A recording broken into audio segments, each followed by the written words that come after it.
항상 너희에게 믿음이 있는가? 그리스도가 너희 안에 있는가? 살펴보고 확증하라고 그랬습니다. 때로는 우리가 신앙의 위치가, 신앙의 자리가 지금 어디로 빗나가지 않았는지 항상 다시 원 위치로 돌아와야 됩니다. 귀한 찬양을 하나님께 드렸습니다. 북한이 금년 들어 4차 핵실험과 장거리 미사일 발사를 하면서 또 한 번 온 세계에 위협을 주었습니다. 그래서 지난 3월 2일 UN 안전보장이사회가 역사상 가장 강력한 대북 제재 결의안을 만장일치로 채택하였다고 합니다.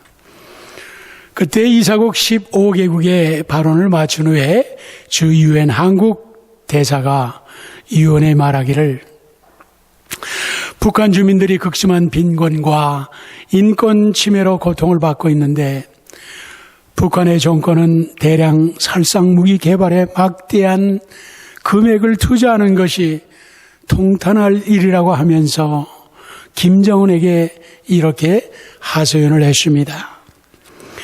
이제 그만하세요. 왜 당신들에게 그런 무기가 필요합니까? 남한에는 핵무기가 없습니다. 남북은 국경을 마주하고 있기 때문에 당신들의 공격 목표가 남한이라면 장거리 미사일도 필요 없습니다. 당신들이 미국이 위협이라고 그러는데 왜 미국이 당신들을 위협하겠습니까? 세계에서 강력한 군사 대국이 태평양 저 너머로 작은 나라를 왜 위협하겠습니까? 그것은 단지 당신들의 상상력이 만들어낸 허상입니다. 남한 사람들에게 북한 주민은 그저 아무나가 아닙니다. 우리는 한 민족이기에 북한 주민이 고통을 받는 것이 마음이 아픕니다. 제발 깨어나십시오. 눈을 크게 뜨고 세상이 어떻게 변화하는지 바라보십시오. 이제 핵무기를 포기하고 세계의 일원이 되어 주십시오. 우리 모두는 안전하고 평화로운 세상에서 함께 살 수가 있습니다. 이렇게 유엔에 호소를 했습니다. 어디서 보게 되면은 피스메이커, 평화자가 있고 트러블메이커, 문제아가 있습니다. 평화자는 어디서나 화기애애하고 훈훈하고 따스합니다. 문제아는 어디서나 다툼을 일으키고 시기하고 남을 험단하는 분위기를 만듭니다. 나는 주로 피스메이커, 화평을 하는 자인가, 트러블메이커, 문제아가 되는가?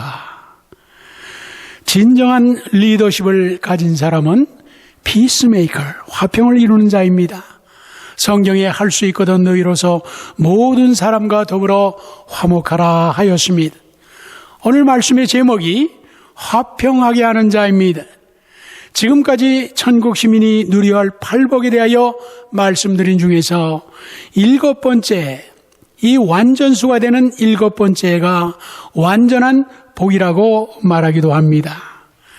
평화라는 것은 히브리 말로 샬롬, 여러분 잘 아죠? 헬라어로는 에이레네라 그럽니다. 이 샬롬이라는 것은 평화뿐만이 아니라 구원이라는 말로도 번역이 되었습니다. 시편 85장 10절에 인애와 진리가 같이 만나고 의와 화평이 서로 입을 맞추며 그랬습니다. 이 화평, 평화에는 인애, 러브와 진리와 의가 같이 있다는 얘기입니다. 먼저 이 세상에 평화가 있습니다. 그런데 세상에 진정한 평화가 과연 있을까요? 인류의 역사는 전쟁의 악순환입니다. 인류가 하나님 앞에서 죄를 지음으로 하나님과의 화목이 깨어지고 인간들은 서로 미워하고 적대하며 분쟁이 생겼습니다. 에덴 동산에서 가인이 시기심에 불타서 동생 아벨을 들에서 때려 죽인 최초의 살인 사건 이후부터 인간의 역사는 끊임없는 싸움이 계속되었습니다. 라이트 교수란 분이 예를 들어서 근세기 1480년부터 1941년까지 460년 동안 수없는 전쟁이 일어났다고 말하면서 460년 동안의 평화스러운 시대는 모두 합해서 3년도 채 안 된다고 그랬습니다. 인류가 사는 이 세상에 왜 이렇게 반목과 분쟁과 다툼이 있을까요? 예수님은 마태복음 15장 19절에 마음에서 나오는 것은 악한 생각과 살인과 간음과 음란과 도둑질과 거짓 증언과 비방이니, 예수님은 인간의 마음에 있는 그 죄악으로 말미암아 인간의 싸움과 전쟁이 계속되는 것을 말씀했습니다. 모든 세계의 지도자들이 다 평화를 외치고 있습니다. 그런데 그들이 부르짖는 그 평화가 그들의 권력과 목적을 성취하는 상패와 선전에 불과한 것입니다. 북한의 평화 협상이 있습니다. 그들의 목적은 남한에서 미군이 철수하는 것입니다. 그 다음에 그들의 목표는 적화 통일입니다. 우리 기독교의 역사에도 봐도 가장 수치스러운 것이 십자군 전쟁이었습니다. 성지 예루살렘을 탈환하는 명목으로 온갖 폭력과 살생에 엄청난 죄를 저질렀던 것입니다. 전쟁을 하면서도 그 이유는 평화라고 그럽니다. 평화를 위해서 싸운다는 것이 이해가 됩니까? 이슬람은 알라를 위하여서 싸우는 성전이라고 그럽니다. 전쟁이면 전쟁이지 거룩한 전쟁이 말이 됩니까? 이스라엘 사람들이 항상 사용하는 언어가 샬롬이라고 평화 이렇게 인사를 합니다. 군인들이 기관총을 메고 서로 샬롬이라고 인사를 합니다. 자기 민족의 샬롬을 위하여 다른 민족을 죽이는 그것이 진정 샬롬일까요?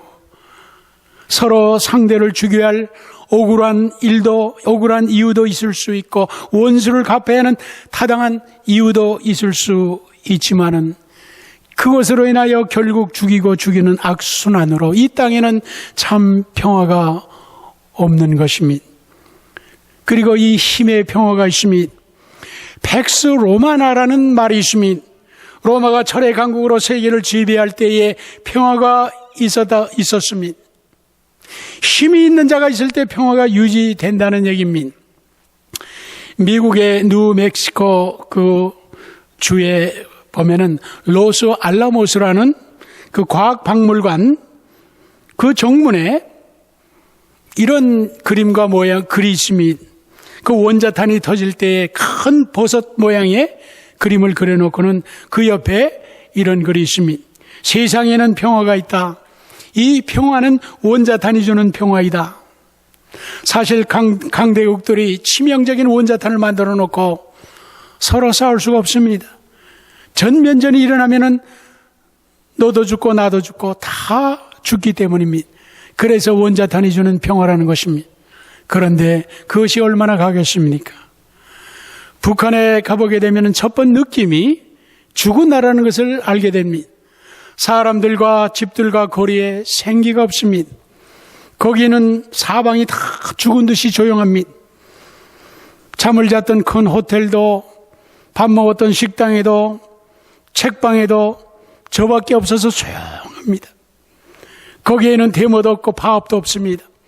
아파트 컴컴한 복도에 전등불이 나갔다고 말을 하면은 반동 분자가 됩니다. 다 두려워서 꼼짝 못합니다. 그것이 평화입니까? 잠자는 개를 건드리지 말고 그대로 누워있게 하고 사자가 배불러 누워있는 시간이 결코 평화가 아닙니다. 힘의 논리에 의해서 조용한 것이 평화가 아닙니다. 일방적인 평화가 있습니다. 사람들은 승리지향적인 평화를 생각합니다. 내가 이제 이겼으니까 안도감을 가집니다. 내가 이긴 자가 조용하고 진자는 졌으니까 조용한 것 같습니다. 그런데 진자가 가만히 있지는 않지요. 내가 성공했다고 기뻐해서는 안 되지요. 실패한 자가 있기 때문입니다.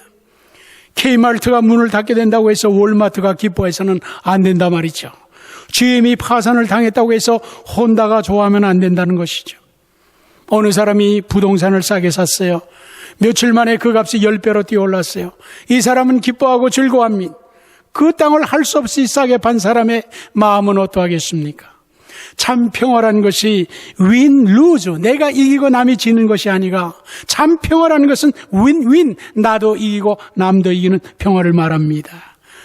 그러므로 이 땅에 있는 평화는 힘의 평화가 아니면 이기적인 평화일 뿐입니다. 우리는 진정한 평화를 원합니다. 이 세상은 피스메이커, 화평자를 절실히 찾고 있습니다. 개인이나 가정이나 국가나 모두가 필요한 것이 진정한 평화예요. 현대인이 원하는 것이, 갈구하는 것이 평화예요. 그런데 진정한 평화는 과연 어디서 오겠습니까? 두 번째로 하나님의 평화가 있습니다. 진정한 평화의 근본은 하나님에 계십니다. 하나님은 사랑이십니다. 하나님은 자비와 긍휼의 하나님이시요. 하나님은 관계에 있어 평화가 있게 되면 내 마음의 평화가 넘치고 이웃과 평화를 이루게 됩니다. 그리고 종말론적인 영원한 평화를 누리게 됩니다. 평화라는 것은 바로 예수 그리스도입니다.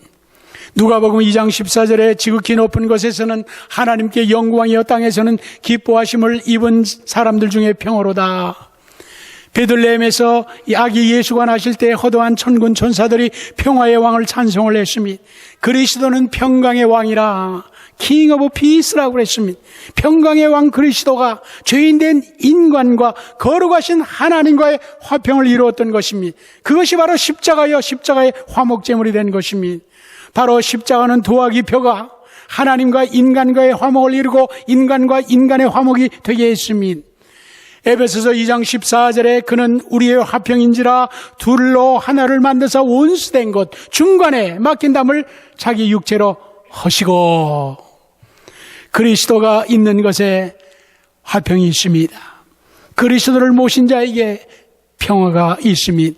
여러분에게 그리스도가 분명히 계신다면 여러분은 마땅히 평안을 누리셔야 됩니다. 그런데 화평케 하는 자가 어떻게 만들어지겠습니까? 먼저 영적인 빈곤을 깨닫는 것입니다. 탕자는 스스로 돌이켜 하늘 아버지께 죄를 통회합니다. 세리는 성전에서 감히 눈을 들어 하늘을 쳐다보지 못하고 가슴을 치면서 통회를 합니다. 탕자는 아들의 신분을 회복하였고 세리는 의롭다함을 얻었습니다. 우리 하나님은 통회하는 심령을 사랑하십니다. 자신이 먼저 깨지고 통회를 한 자에게는 하나님의 벽을 깨고 화평을 이룬 자가 됩니다. 그리스도의 십자가의 사랑을 느낀 자입니다. 그리스도의 십자가의 은혜를 받은 자입니다. 금성에서 온 남자여 화성에서 온 여자라는 그런 책이 있습니다. 그런 부부라도 남자와 여자의 차이가 있다 할지라도 이 금성과 화성이 그리스도 안에서 화평을 이루고 하나가 됩니다. 여러분, 평화의 왕 예수를 마음에 진정 모셨으면 누구와도 화평할 수가 있습니다. 평화는 하나님의 용서입니다. 시편 103장 12절 13절에 동이 소에서 먼 것 같이 우리의 죄가를 우리에게서 멀리 옮기셨으며 아버지가 자식을 긍휼히 여김같이 여호와께서는 자기를 경외하는 자를 긍휼히 여기시나니. 진정한 평화는 하나님의 용서에 있습니다. 창세기 50장에 보게 되면 참 아름다운 장면이 나옵니다. 요셉을 미워하여 상인에게 팔아먹은 형들이 이제 애굽의 총리가 된 요셉 앞에 엎드려 우리는 당신의 종입니다 하면서 요셉이 보복을 할까봐 두려워합니다. 요셉은 당신들이 나를 헤아려 하였으나 하나님이 선으로 바꾸사 만민의 생명을 구원하게 하셨으니 당신들은 두려워하지 마소서. 형님들을 용서를 합니다. 그리고 내가 당신들과 당신의 자녀들을 기르리이다. 위로를 합니다. 여기에 이 용서에서 바로 평화가 있게 됩니다. 하나님은 우리의 죄를 동이서에서 먼 것 같이 용서해 주셨습니다. 동과 서는 얼마나 멀까요? 사실 동과 서는 먼 것이 아니라 아주 만나지가 않습니다. 이것은 하나님의 컴퓨터에는 우리의 죄가 완전히 사라졌다는 것입니다. 완전히 용서해 주셨습니다. 우리가 하나님의 용서와 관용을 베풀 때에 누구와도 화평할 수가 있습니다. 오늘 주보의 목회 칼럼에 존중에 대해서 말씀을 드렸습니다.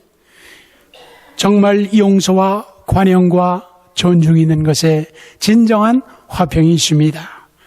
그리고 이 평안이라는 것은 하나님을 신뢰하는 믿음에서 옵니다.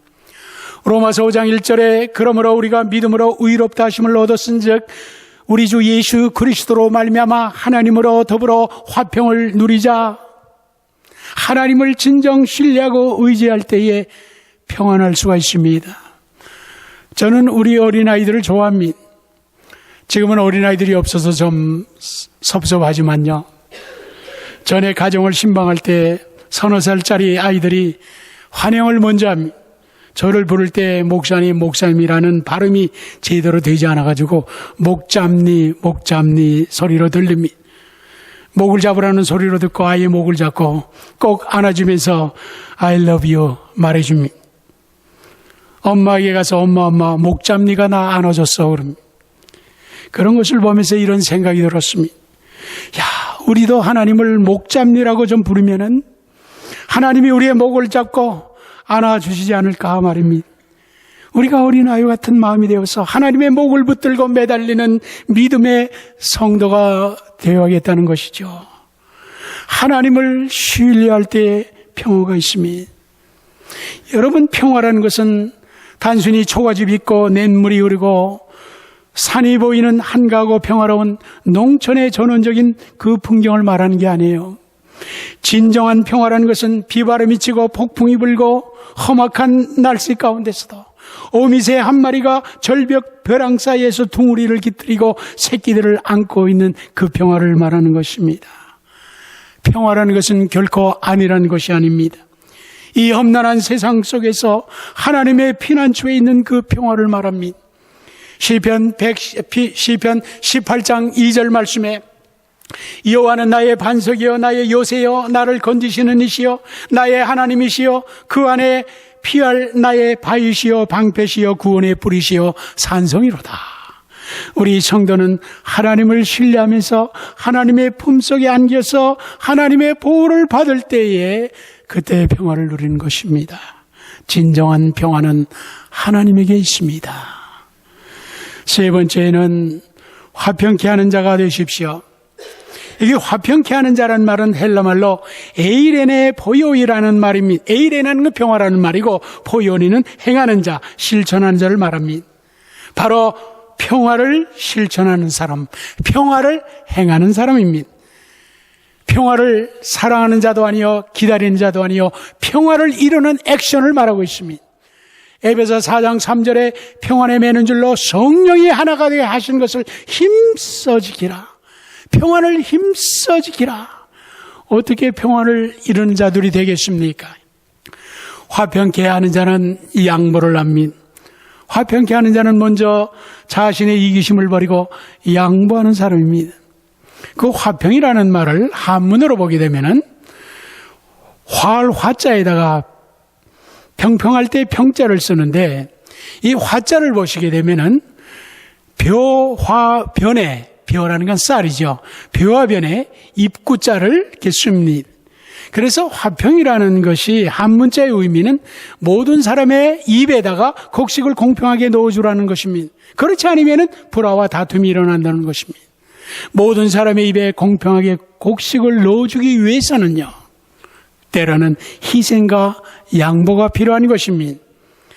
마가복음 9장 50절에 소금은 좋은 것이로되 만일 소금이 그 맛을 잃으면 무엇으로 짜게 하리요? 너희 속에 소금을 두고 서로 화목하라. 소금으로 서로 화목하라. 어떻게 해요? 소금은 스스로 녹아지면서 맛을 내는 것입니다. 성도의 작은 희생과 양보가 주위의 환경과 주위 사람들에게 맛을 주는 것입니다. 여러분, 맛을 내는 성도가 되시기를 바랍니다. 아브라함은 조카 롯과 그 평화를 위해서 아브라함이 3천이여 연장자였지만은 선택할 권리가 있음에도 불구하고 그 조카 롯에게 좋은 땅을 양보를 합니다. 아브라함은 화평을 위하여 자기 이기심을 버리고 양보하였습니다. 화평케 하는 자는요, 참아야 돼요. 인내를 해야 됩니다. 화평케 한다는 것은 결코 쉬운 일이 아닙니다. 왜냐하면 사람들이 너무 쉽게 오해를 하고 화를 내고 성질을 부리기 때문입니다. 그러다가 같이 화를 내면 끝장이에요. 상대방의 생각과 견해를 잘 들어줘야 됩니다. 인내가 필요합니다. 구약의 아비가일이라는 여인이 남편인 나발의 오만, 그 교만으로서 집안이 멸망당하기 직전에 지혜와 인내로 다윗의 군사와 화평을 이룹니다. 어거스틴은 그의 참여력이 있어요. 나의 아버지는 성격이 몹시 급하고 과격한 편이었지만은 나의 어머니는 한 번도 아버지와 다툰 적이 없습니다. 어머니 모니카는 항상 인내로서 화평을 이루는데 최선을 다했다 그럽니다. 모세는 계속하여 불평과 원망을 하는 이스라엘 백성들을 인내하고 참으면서 화평을 이루었습니다. 여러분, 잘 참는 자가 사랑 있는 자요. 잘 참는 자가 화평을 이룬 자가 됩니다. 그리고 화평을 하는 자는 말을 잘 해야 됩니다. 악마란 말이, 디아블로스라는 말의 그 뜻은 중상자여, 비방자여, 입이 험한 자를 말합니다.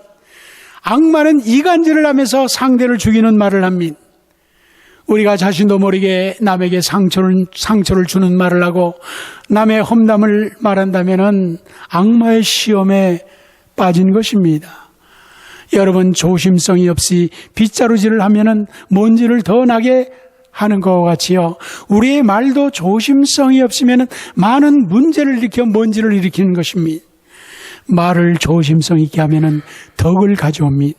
덕 있는 말이 다른 사람을 살리기도 하면서 화평을 이루는 것입니다.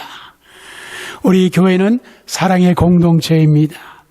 교인들이 성격, 지식, 경험, 취미, 배경이 다 다르기 때문에 다른 의견이 얼마든지 있을 수 있습니다. 그러므로 한마디를 하더라도 상대를 배려하는 덕스러운 말을 해보십시다. 야고보서 3장 2절에 우리가 다 실수가 많으나 만일 말에 실수가 없는 자면은 온전한 자라 그랬습니다. 누구나 혀와 입술을 다스릴 수가 있다면은 조용하고 평화로운 사회가 될 것입니다. 말로써 피스메이커를 화평하게 하는 자가 되십시오. 이제 끝으로 화평하게 하는 자의 복이 있습니다.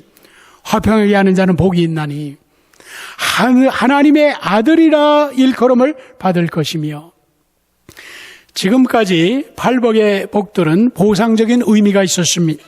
심령이 가난한 자는 천국이요, 애통하는 자는 위로를 받고 우애 줄인 자는 만족을 하고 긍휼히 여기는 자는 긍휼을 받고 청결한 자는 하나님을 본다는 것은 이 보상적이에요. 그런데 화평케 하는 자는 바로 하나님의 아들이 된다는 지위적인 것입니다. 그래서 일컬음을 받는다, 이 갈레오라는 말이 to be named, 하나님의 아들이 된다 이 말이죠. 하나님의 아들이 되는 것은 최고의 행복입니다.